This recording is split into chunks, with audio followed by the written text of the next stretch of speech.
Lève les mains. Korabashi. Jusqu'à ce que ta gloire descende, j'attendrai jusqu'à ce que ta gloire descende, j'attendrai jusqu'à ce que ta gloire descende, j'attendrai Seigneur, j'attendrai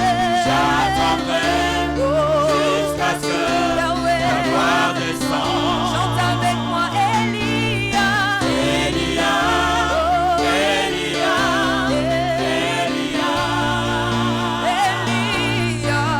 Elia, Elia, Elia. J'attendrai jusqu'à ce que ta gloire descende. J'attendrai Seigneur, Seigneur, j'attendrai jusqu'à ce que ta gloire descende. Dis-lui encore Elia, Elia, Elia. Nous l'appelons. Acte 1. Acte des apôtres. Juste après le livre de Jean. Verset 4 et verset 5. La Bible dit ceci.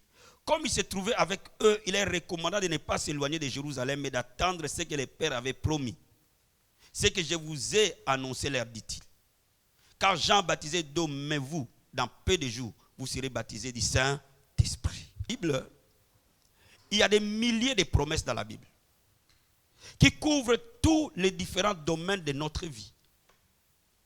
La Bible couvre chaque domaine de notre existence. Il y a des milliers de promesses que Dieu nous donne dans sa parole. Si nous sommes malades, il y a des promesses. Si nous sommes possédés, il y a des promesses. Si nous avons des problèmes financiers, il y a des promesses. Quels que soient les domaines dans lesquels nous sommes, il y a des promesses. Il y a des milliers de promesses dans la parole de Dieu. Mais j'épingle dans la parole de Dieu deux grandes promesses qui sont au-dessus de toutes les autres promesses. La première promesse, c'est le salut. La Bible dit, quiconque invoquera le nom du Seigneur Jésus, il sera sauvé. Amen. Lorsque nous acceptons Jésus, nous croyons en lui, nous recevons par la foi la vie éternelle. La deuxième grande promesse, c'est la plénitude du Saint-Esprit. Et c'est pour ça que Jésus-Christ commence à insister. Quand il commence à partir de Jean chapitre 14 vers la fin, il commence à préparer l'église, les disciples, les apôtres à son départ. Il commence à leur dire que vous ferez les choses plus grandes que j'ai eu à faire. Oh, j'aime cette phrase. Jésus dit à ses disciples, vous allez faire. Et il est dit en vérité, en vérité. Quand Jésus dit en vérité, c'est un principe absolu.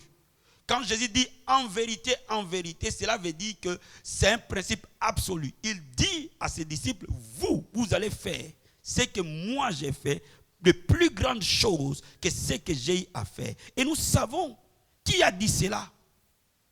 C'est le Maître, c'est le Seigneur Jésus-Christ.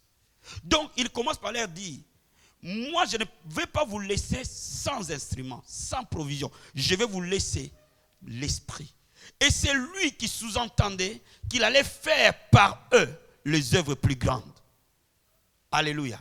De la même manière que quand nous lisons Luc chapitre 4, nous voyons Jésus-Christ revêtu de la puissance du Saint-Esprit, allant guérissant les malades, libérant les captifs, opérant des délivrances partout. De la même manière, quand nous sommes revêtus de la puissance du Saint-Esprit, nous allons accomplir les mêmes œuvres que lui, même de plus grandes. Quand j'essaie de méditer sur la profondeur de cette parole du Christ, amen, je commence à me rendre compte que nous sommes parfois loin du potentiel que le Seigneur a prévu pour nous. Mais gloire soit rendue au Seigneur. Nous allons revenir à la stature du Christ. Nous allons revenir à la plénitude qu'il a prévue pour chacun des chrétiens que nous sommes. Est-ce que vous êtes avec moi? Est-ce que vous êtes avec moi? Laissez-moi vous donner l'image que le Saint-Esprit m'a appris lorsque je parle de ce que Jésus dit que vous ferez les œuvres que j'ai faites. Regardons Marc chapitre 3. Marc chapitre 3. Marc chapitre 3.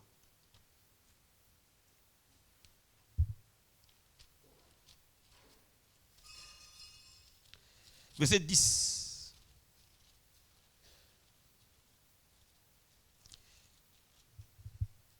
La Bible dit ceci. Car comme il guérissait beaucoup de gens, tous ceux qui avaient des maladies se jetaient sur lui pour le toucher. Et les esprits impurs, quand ils les voyaient, se prosternaient devant lui. et s'écriait, tu es le Fils de Dieu. Amen. Hein? Mais il est recommandé très sévèrement de ne pas le faire connaître. Bien-aimé, quand le Saint-Esprit est venu dans la vie de notre Seigneur, il lui a donné une autorité, une puissance, une force extraordinaire. Quand j'essaie d'imaginer la scène, la Bible dit que les gens venaient. Il y avait une telle puissance guérissante dans la vie de Christ qu'il n'avait pas besoin de tendre sa main. Les gens se jetaient sur lui et les maladies quittaient leur corps. Je m'imaginais que quand il marchait, et la Bible dit que les démons le reconnaissaient. Donc il n'avait pas besoin de casser sa voix pour dire aux démons, pars. La Bible dit que les démons le reconnaissaient et s'agenouillaient et lui disaient, tu es le Fils de Dieu, my God. Alléluia. C'est ça qu'il a prévu pour l'église, frère. C'est ça qu'il a prévu pour chacun de nous. Quand il dit que vous ferez les œuvres plus grandes, il parle de cela. Amen, amen. Mais la question que je me suis toujours posée, pourquoi l'église de Jésus aujourd'hui n'est plus puissante? Pourquoi l'église de Jésus a toujours des gens possédés? Pourquoi l'église de Jésus a toujours les gens malades? Pourquoi l'église de Jésus a toujours les gens captifs? La réponse est quand nous lisons la Bible, nous allons comprendre que Jésus commençait à insister sur le ministère du Saint-Esprit dans la vie de l'église. Il commençait à leur dire, ne sortez pas de Jérusalem, attendez. Bien aimé, ils avaient le choix, soit d'aller sans l'Esprit, soit d'attendre et de servir sous la plénitude de l'Esprit. Amen, amen. Amen, amen. Laisse-moi te dire, quand la parole de Dieu n'est pas prêchée sous la plénitude de l'Esprit, elle ne diffère pas à la philosophie. Elle ne diffère pas à l'histoire. Elle ne diffère pas à la géographie. Mais quand la parole de Dieu est esprit et vie, cela veut dire qu'annoncer, prêcher, enseigner sous la couverture de l'esprit, cette parole vivifie. Cette parole donne vie. Bien aimé, tu n'auras jamais la vie par la philosophie. Tu n'auras jamais la vie par la théologie. Tu n'auras jamais la vie par la géographie. Mais tu auras la vie par le logos de Dieu, prêché sous la couverture de l'esprit. Et c'est cela que Jésus-Christ parlait à son église. Il dit, attendez. Il leur a pas dit, attendez 1 jour, 2 jours, 3 jours, 1 mois, 6 mois. Il leur a dit, attendez aussi longtemps que ça prendra. Oh, vie abondante. Nous devons attendre dans un endroit qui s'appelle la chambre haute. C'est là où l'église devait attendre. C'est là où l'église devait crier à Dieu jusqu'à ce que nous serons revêtus de la puissance de Dieu. Quand nous sommes revêtus de la puissance de Dieu, le royaume de Dieu se manifeste et les choses deviennent faciles. Dis amen. Dis amen. Dis amen. La Bible déclare que quand Paul arrive à Éphèse, on voit exactement l'accomplissement de la promesse de Christ. Une personne qui arrive à Éphèse, toute la ville est impactée parce que Paul est rempli de la puissance du Saint-Esprit. La première chose, quand il rentre en contact avec l'église d'Éphèse, il leur pose la question, avez-vous reçu l'Esprit? Pourquoi il leur pose la question, avez-vous reçu l'Esprit? Parce que les apôtres sous-entendaient que l'église n'est église que lorsque les gens qui sont dans l'église sont équipés de l'Esprit. Come on, quelqu'un donne amen. Ils étaient déjà baptisés. Ils venaient déjà à l'église. Mais Paul leur pose la question à l'église d'Éphèse. Avez-vous reçu l'Esprit? Il dit, on ne sait même pas s'il existait un esprit. C'est la même chose que Pierre et Jean font quand ils arrivent à Samarie après la prédication de Philippe. Quand l'église se constitue, la première des choses, les apôtres viennent, ils communiquent la puissance du Saint-Esprit. L'église de Dieu est née par le Saint-Esprit. L'église de Dieu grandit par le Saint-Esprit. L'église de Dieu est conquérante par le Saint-Esprit. Elle est née par le Saint-Esprit. Elle opère par le Saint-Esprit. L'église de Dieu sera enlevée par le Saint-Esprit. Cela veut dire que lorsque nous enlevons l'esprit dans l'église, nous sommes une association. L'unique chose qui fait que l'église soit l'église de Christ, c'est la plénitude du Saint-Esprit. Les seules choses qui confirment devant les diables, devant les démons, même devant Dieu, que nous avons les arts de l'esprit. Les arts de Dieu, c'est quoi? Nous sommes les sceaux de Dieu. Que Dieu a mis son sceau sur nous. C'est lorsqu'il t'équipe de l'esprit. Oh, donne-moi amen bien. Donc la Bible nous dit ceci. Quand il arrive à Éphèse, il prie pour l'église. Non seulement l'église est impactée par la puissance du Saint-Esprit, mais la Bible déclare encore que Dieu fait des miracles extraordinaires par les mains de Paul. J'aime bien cette phrase. Dieu faisait des miracles extraordinaires par les mains de Paul. Regarde bien, Jésus a dit, ceux qui croiront en moi feront les œuvres que je fais, ils en feront de plus grandes. Parmi les œuvres que Jésus sous-entendait qu'on fasse, la Bible dit qu'ils imposeront les mains aux malades et ils seront guéris. C'est Jésus qui le dit dans Marc chapitre 16. Amen. Que nous allons imposer les mains aux malades et nous serons guéris. Et les malades seront guéris. Mais dans Acte 19, la Bible déclare qu'on appliquait sur les malades les mouchoirs qui avaient touché le corps de Paul. La Bible n'a pas dit les mouchoirs sur lesquels Paul a prié sur. La Bible dit les mouchoirs sur lesquels qui ont touché le corps de Paul. Laissez-moi vous expliquer ce qui s'est passé. Il y a une plénitude de l'esprit dans la vie de Paul, qu'au point qu'il n'avait pas besoin de se déplacer, lui, Paul, pour qu'il aille chercher un malade, en fait qu'il lui impose les mains. Il n'avait plus besoin de se déplacer. Il n'avait plus besoin de bouger de là où il était. Il n'avait pas non plus besoin qu'il impose les mains à quelque chose. On mettait juste quelque chose sur lui, comme ça. Et on l'amenait à des dizaines de kilomètres. Et lorsque le malade était posé sur un malade, la puissance guérissante du Saint-Esprit opérait et donnait vie à ses corps. Ça, Jésus a dit, ils accompliront les œuvres les plus grandes. Donne-moi amen. Donne-moi amen bien. Donne-moi amen bien. Donne-moi amen très bien. Est-ce que vous êtes avec moi? Merci ma fille. Est-ce que vous êtes avec moi? Cette promesse se réalise encore aujourd'hui. Jésus a dit que nous accomplirons les œuvres les plus grandes. Regarde la vie de Pierre. La Bible déclare qu'on a mené les malades sur les lits de couchette. Et on le plaçait là où Pierre passait. L'ombre de Pierre guérissait les malades. My God, Pierre n'avait plus besoin d'imposer les mains. Mais par la plénitude du Saint-Esprit, chaque fois que les malades étaient en contact, indirect ou direct avec Pierre, il recevait la vie. Tu es un donneur de vie ce matin. Donne-moi amen bien. Donne-moi amen bien. Je suis venu te dire quelque chose. Que Jésus-Christ est le même hier, aujourd'hui, éternellement. Ce qu'il a promis à son église s'accomplira. Un jour viendra où tous les malades, sans exception, quand ils rentrent dans cette église, ils seront guéris sans exception aucune. Un jour viendra où les captifs, quand ils franchissent la porte de cette église, sans exception aucune, ils seront libérés. Donne-moi amen bien. Donne-moi amen bien. Donne-moi amen bien. Ce que je suis en train de te dire, ce n'est que pour te faire comprendre que la Bible, c'est déjà accompli. Et le livre des Actes des Apôtres n'est un livre qui n'est jamais fini. Cela veut dire quoi? Aujourd'hui, le livre des Actes des Apôtres est encore en train de se réécrire. Bien aimé, aujourd'hui, le livre des Actes des Apôtres se réécrira par la vie abondante. Aujourd'hui, le livre des Actes des Apôtres se réécrira encore. Quelqu'un me donne amen bien. Quelqu'un me donne amen bien. Le secret de cela, c'est quoi? Quand nous regardons Paul, on va continuer 19. Acte 19. Je suis retourné à Acte 19. La Bible déclare que les gens qui chassaient les démons ont voulu utiliser le nom de Paul. Parce que Paul avait le succès à Éphèse. Donc le nom de Paul était devenu populaire. La Bible déclare que la renommée de Jésus s'est répandue dans tout Jérusalem. Frère, quand la gloire de Dieu devient dans cette église, tout Paris parlera de la vie abondante. Dis-moi amen. Donne-moi amen bien. Bien aimé, quand la gloire de Dieu vient dans ton ministère, il est impossible que ce ministère-là soit caché. Donne-moi amen.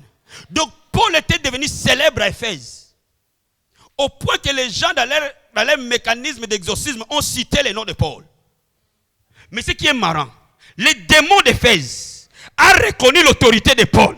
Oh my God. Comme le démon de Gadara a reconnu l'autorité de Jésus en arrivant à Gadara.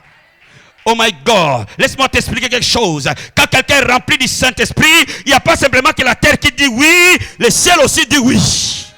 Quand quelqu'un est rempli du Saint-Esprit, il n'y a pas que les anges qui disent oui, mais les démons aussi disent oui. Dis-moi amen bien.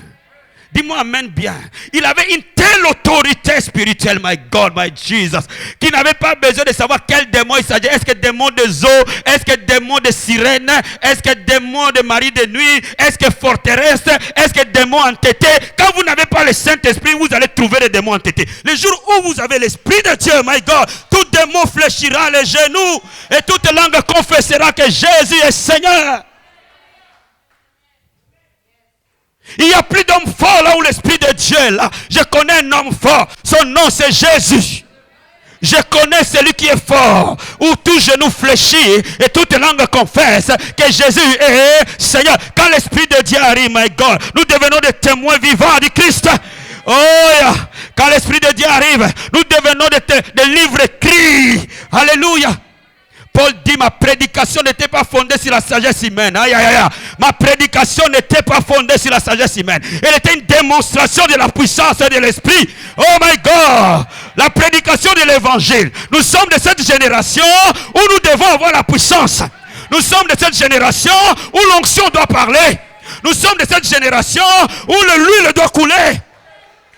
Nous sommes de cette génération où nous prêchons Jésus par des signes, des prodiges et des miracles. Donne-moi un vrai amen. Donne-moi un vrai amen.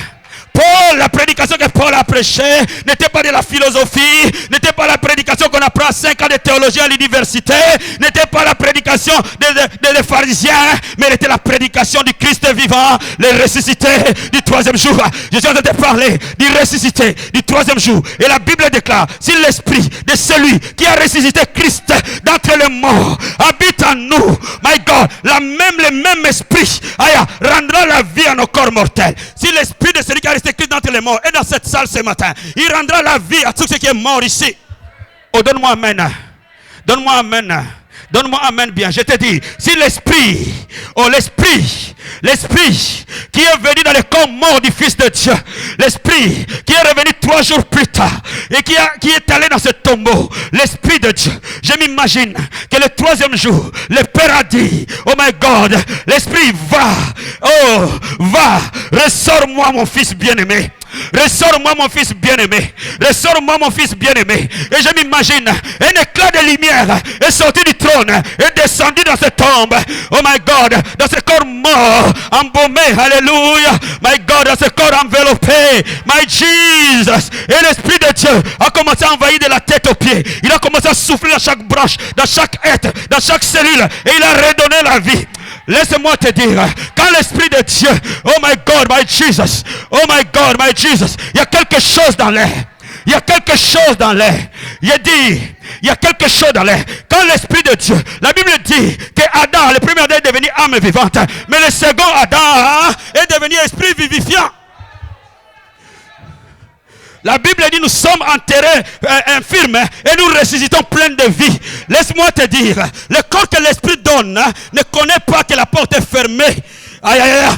Oh, ce jour-là, quand il était ressuscité d'entre les morts, il avait un corps glorieux. Et quand Thomas ne croyait pas en lui, il pouvait entrer dans cette pièce où ils étaient sans ouvrir la porte. Il dit à Thomas, regarde mes mains, regarde ma côte. Mais cette fois-ci, il avait un corps incorruptible. Oh, je dis à quelqu'un, toute infirmité doit partir.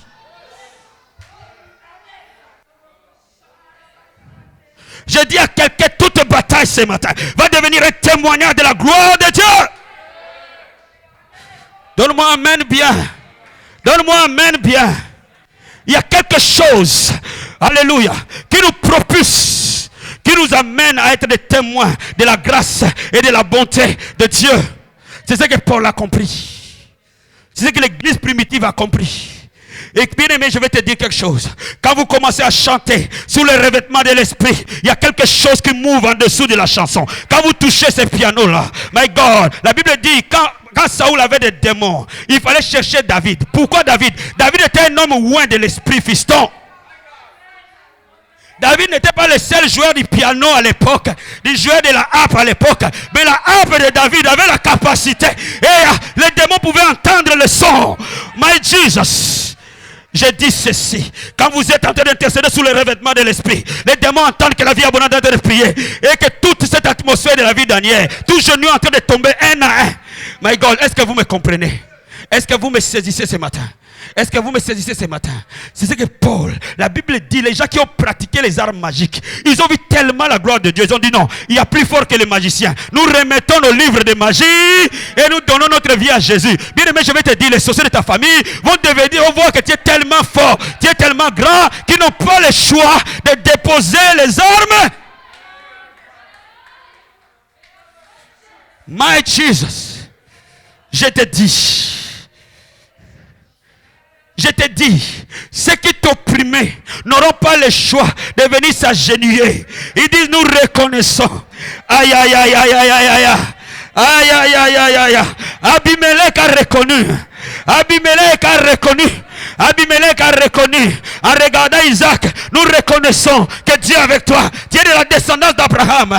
My God, je dis, dans le monde de l'esprit, les gens vont reconnaître que dans la vie avant, quelque chose se passe. Quelque chose se passe. Quelque chose se passe ce matin. Est-ce que tu peux me donner un bon amen? Est-ce que tu peux me donner un bon amen? Est-ce que tu peux me donner un bon amen? Je dis, quand tu es en train de te prêcher cet évangile, quelque chose se passe bouillon de ton être tout entier. Des bras de ta tête, du haut de ta tête jusqu'à ton orteil. Il y a quelque chose qui bouillonne dedans. Parce que quand l'esprit vient, vous ne pouvez plus rester statique. Oh my Jesus. Est-ce que vous êtes avec moi ce matin? Est-ce que vous êtes avec moi ce matin? Tu es en train de la recevoir, la présence de Dieu. My Jesus. Lève la main, ta main droite. Continue à lever ta main droite comme on dit. Saint-Esprit de Dieu, tu es en train d'opérer quelque chose ce matin. Tu es en train de faire du bien à quelqu'un ce matin. Oh Jésus, merveilleux. Dans cette salle ce matin. Oui, il est en train de toucher. Oui, il est en train de toucher. Il est en train de toucher. Il est en train de toucher. Il est en train de toucher. Quelque chose se passe. Il est en train de toucher l'Esprit de Dieu. Oh yes, oh yes, oh yes. Oh yes. Oh yes, l'onction dans toute la salle. La présence de Dieu, la Shekinah. My God, my God, my God, my God. Oh yes, oh yes, oh yes. Oh yes, oh yes, oh yes. Oh yes, oh yes, oh yes, oh yes. Oh yes, tu ne peux pas rester immobile dans la présence de Dieu. Tu ne pourras pas échapper à la gloire de Dieu. Oh, partout où tu es dans cette salle, tu ne pourras pas échapper à la présence du Saint-Esprit. Oh yes, oh yes, oh yes, oh yes. Oh yes, oh yes, oh yes, oh yes. Oh yes, oh yes, oh yes. Oh yes, oh yes, oh yes, oh yes. Oh yes, les yeux de quelqu'un doivent s'ouvrir.